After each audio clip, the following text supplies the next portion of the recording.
Well, what did we have here today? We had the WWE NXT putting on another decent show, another good show, with the main event being, of course, Johnny Cianomos versus Johnny Gargano.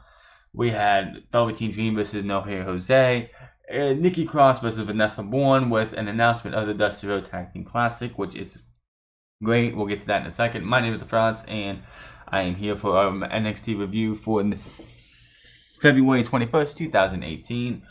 What an interesting night, I would say, and I don't know where they're going to go from here with Johnny Gargano, who did not win the NXT Championship tonight, but that was because of his former best friend and tag team partner, Tommaso Ciampa, screwing him out of the championship. I knew that, I have a feeling they were going to go this way. I'm telling you, I don't read spoilers, because if I wanted, reading spoilers would be just as bad as me going to one of these tapings and not telling anybody what happened and trying to hold it in. It's not fun to do that, so I just hold off on the spoilers, because there's no reason to do that, because I want to try and be fresh and everything. But it felt like if Johnny Gargano won the NXT Championship during these tapings back at the beginning of this month, it would have been all over Twitter. There would have been pictures of galore. It would have been hard to keep yourself out of spoilers then. So I kind of figured he wasn't going to win this match when it was announced 2 weeks ago. And I did not think I didn't think it was going to be a clean pinfall like it was pretty much at TakeOver. The last 3 times they faced, well, 2 of the last 3 times. Okay, this is the last time. The last time they faced. The other 2 weren't clean victories, but this one, I figured Tommaso Ciampa was going to get involved, which I'm pretty sure a lot of people thought this was how this was going to happen at TakeOver Philadelphia, that something like this was going to happen with Ciampa, where he was going to screw Johnny Gargano out of the NXT Championship, which did not happen. They had him wait till after, and I still, to this day, I don't care what happens from here on out until the end of this feud, or whatever this storyline with Johnny Gargano is. They dropped the ball at Philadelphia. Johnny Gargano should have won the title there. No ifs, ands, or buts about it. The moment that you had Tommaso Ciampa hit him in the back with the crutch was not as big, as impactful as it could have and should have been if Johnny Gargano was the NXT champion. It would have just been perfect. But no, they held him off, and then they still did not give him the title tonight. So I don't know where they're going with this, but tonight was all about Johnny Gargano and how he was screwed out of the NXT Championship. This match was one of those matches where I just could not sit there and take notes for it. I had to sit there and watch, because these two, if it wasn't for the fact that we saw at the Cruiserweight Classic Johnny Gargano versus Tommaso Ciampa in that grueling, hard-hitting, cruiserweight, not cruiserweight match, where those two just beat the living heck out of each other. And that was when those two liked each other. I would say that Johnny Gargano and Johnny Cianomos are each other's best rivals, because these two put on a great match every time. This was another one. It wasn't as great as Philadelphia. I don't think they'll ever top Philadelphia, but this was still another great match with a screwy ending, which I would hope to play into how Johnny Gargano has to force to leave NXT, but it looks like he's going to be forced to leave NXT. I don't know what else.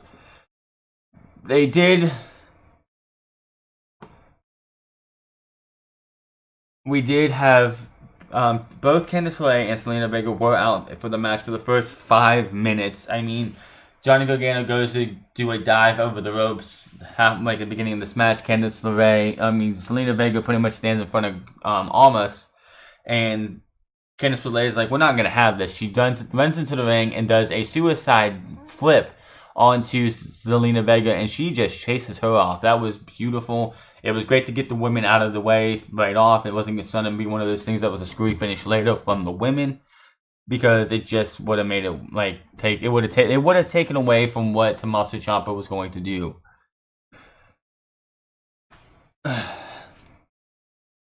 This match was great, back and forth. These two are just great together. I could see these guys. I would love to see these guys wrestle on a pay-per-view for a championship every few months. Just one of those things. Every 6 months, Have one of these guys hold a championship and just the other one be the number one contender, and these two give them 10, 20, 30 minutes and see what these guys can do. Because they always pull something else out. The referee does get hit with an inverted elbow towards the end of the match. Johnny Gargano gets the Gargano escape. I don't know why I said Johnny, but the Gargano escape onto Andrade Cien Almas. And Tommaso Ciampa, out of nowhere, dives into the ring, just stands there and just, I'm going to get you, and just whacks Johnny Gargano in the back while he has the Gargano escape on. Exits the ring, gets behind the barricade again, hammerlock DDT, and Johnny Gargano is beat for the 4th time. 3 out of the 4 times Johnny Gargano has faced Andrade Cien Almas, and this is something they don't ever bring up, has been due to outside interference. Yes, in Philadelphia, I would say Zelina Vega got a little bit of interference on Johnny Gargano, but it didn't play into the end of the match. That was actually a cleaner victory than the other 3 times. Of course, the first one was the DIY shirt being thrown into his face. The second time was when she hit a Hurricane Rana on him into the steel steps and then a hammerlock DDT. And then tonight with Tommaso Ciampa.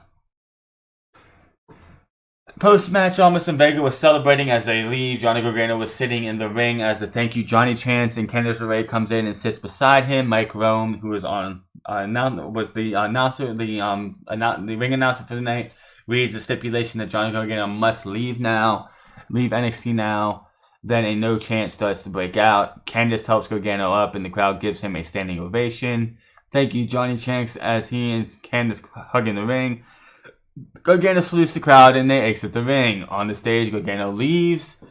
After listening to the thank you Johnny's again, I was thinking William Regal would have came out to show his respect. I have no idea if they held him off for after the show or something, but they do show after Gargano starts to leave, they do pan over to Tommaso Ciampa, who puts his hand up and just does a bye, a taunting wave as that ends the show.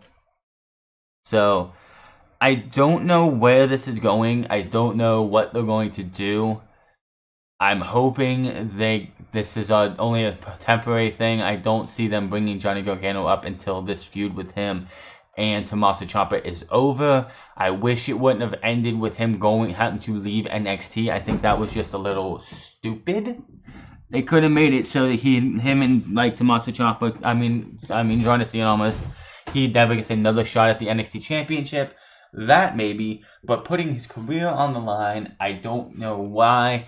If they wanted, you can't. It puts you in a booking hole because you can't really say, well, oh, it's an unsanctioned match at NXT Takeover Philadelphia or whenever they have this match between him and Tommaso Ciampa, which he needs to keep the beard.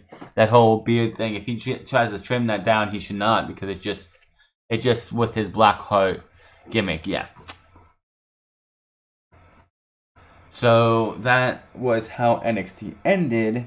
Good match. You guys should check it out if you haven't. It's not as great as the Philadelphia match, but it's still another great quality NXT TV taping match.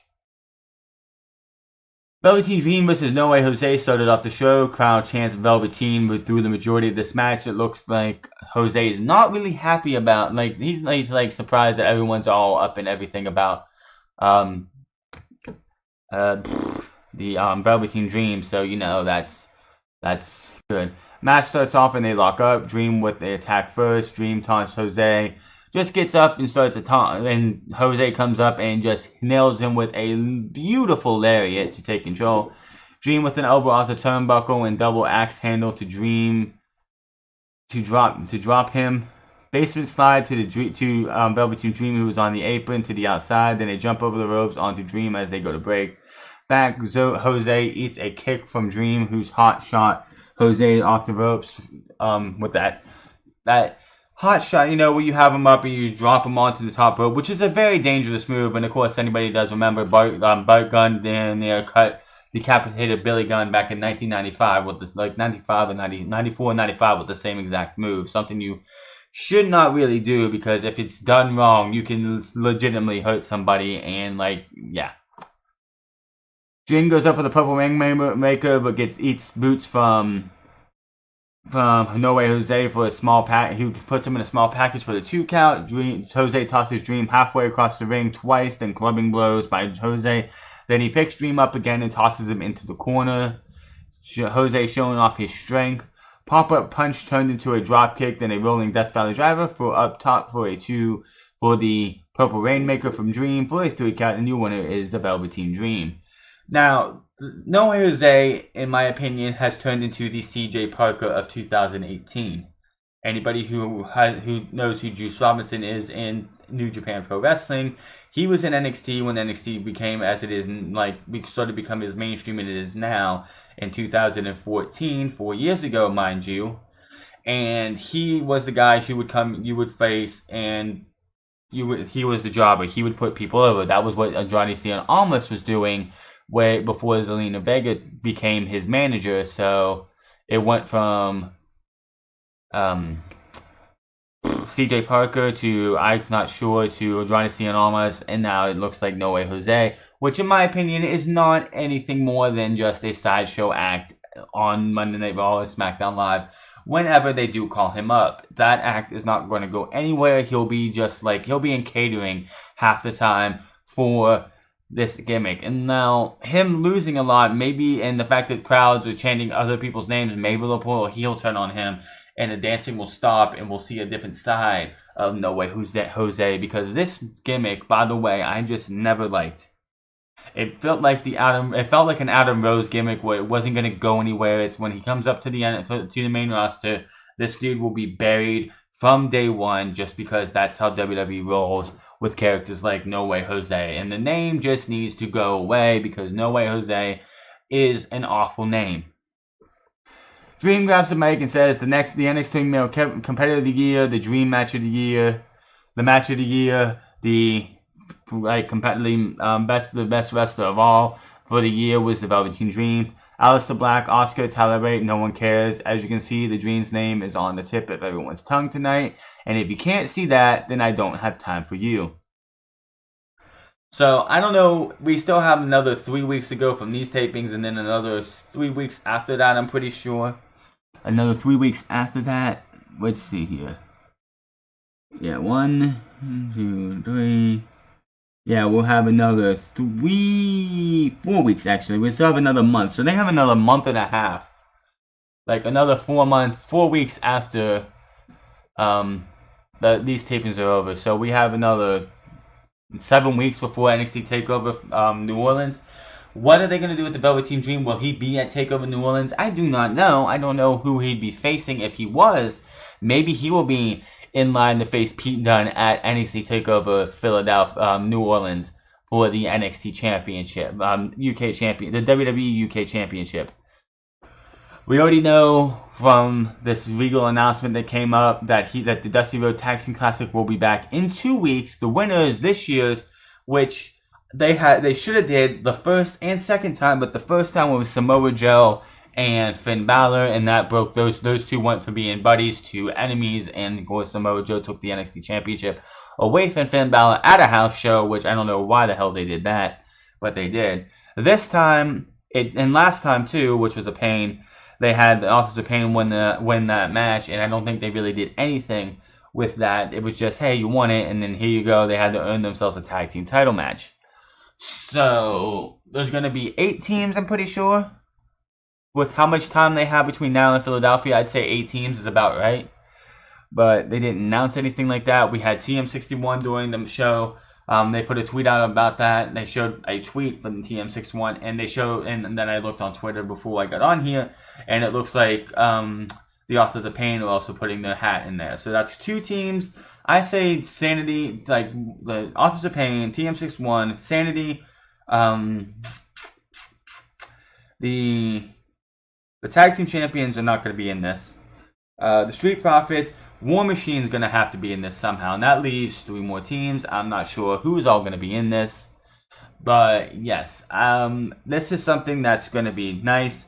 It won't be, and it doesn't feel like there's going to be any just thrown together teams. Like you had Rhino and Baron Corbin and Samoa Joe versus Finn Balor in the finals of the first one. There was no team that was an actual team put together for this classic. Maybe this time we'll just have actual real teams, like the 5 I just named. Maybe War Machine's got to be in this. If it's going to be War Machine, if War Machine ends up in this tournament, then they're going to win the tournament. They're going to go to NXT TakeOver, and they're going to win the tag team titles, and that's my opinion, and I'm hoping for that. Nikki Cross versus Vanessa Bourne. Vanessa Bourne looking pretty fine, in my opinion. This was pretty much just a beatdown by Nikki Cross for most of this match. Vanessa Bourne did get some licks in. Cross charges the ring, looking crazy as she can be. Cross explodes with forearms and then unloads on Bourne in the corner. Cross on Bourne back. Bourne, she just jumped on her back for what reason I don't even know. Like, she wasn't putting her in a sleeper hold or anything. Bourne throws her on. Finally gets her off of her. Bourne grabs Cross and hits a 360 slam. Bourne just stomping on Cross now. After that, Bourne tosses Cross down, just laughs, and she just starts pushing Nikki Cross, and Nikki Cross is laughing, and then she pushes her one too many times. Nikki Cross gets up and hits a flying running body slam. Elbows to Bourne, then thrown into the corner. Cross up top with the diving crossbody. Rolls through. Hits the Purge, they called it, that spinning fisherman suplex, which the Purge is a pretty good name. I'll give her that one. That's a good one. For the 3 count, your winner is Nikki Cross.